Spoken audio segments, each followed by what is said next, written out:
DJ विकास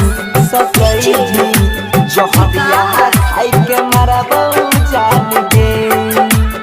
अभी आप सुन रहे हैं बंसीधर चौधरी को। काइल होता शादी हमरा छोड़ के चल जाई भी दोसरा नाम के मेहंदी अपना हाथ में लगाई भी।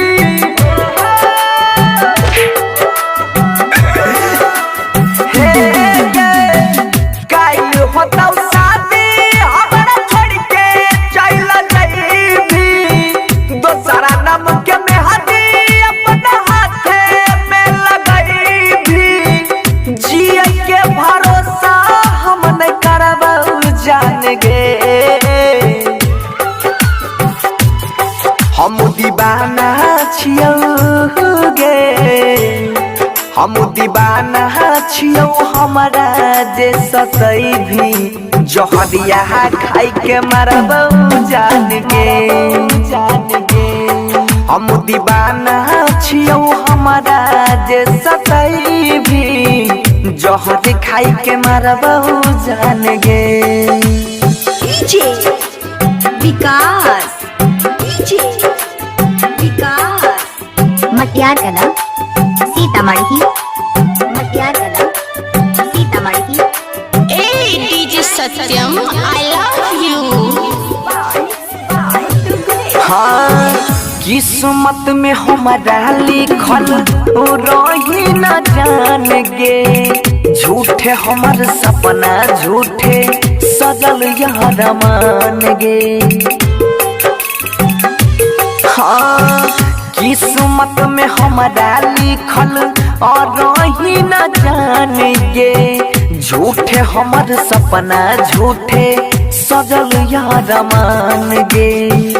पड़ी के गजदारी मैना गेले मान गे।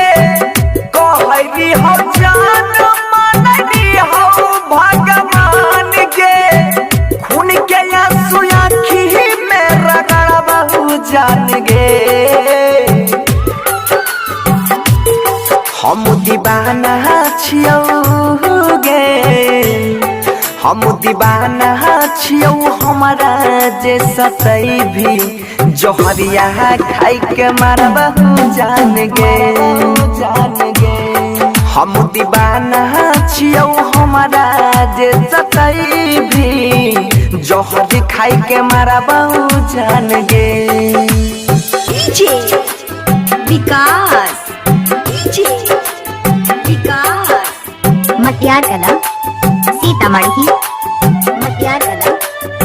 डीजे सत्यम दिल की धड़कन। हाँ हाँ हम नहीं जाना लिया हुए दाना बन भी कठोर गे। हमरा छोड़ के दोसरा संग में बसाइले भी घोर गे। हाँ हम नहीं जाना लिया हुए दाना बन भी कठोर गे। हमरा छोड़ के दोसरा संग में बसाइले भी घोर गे।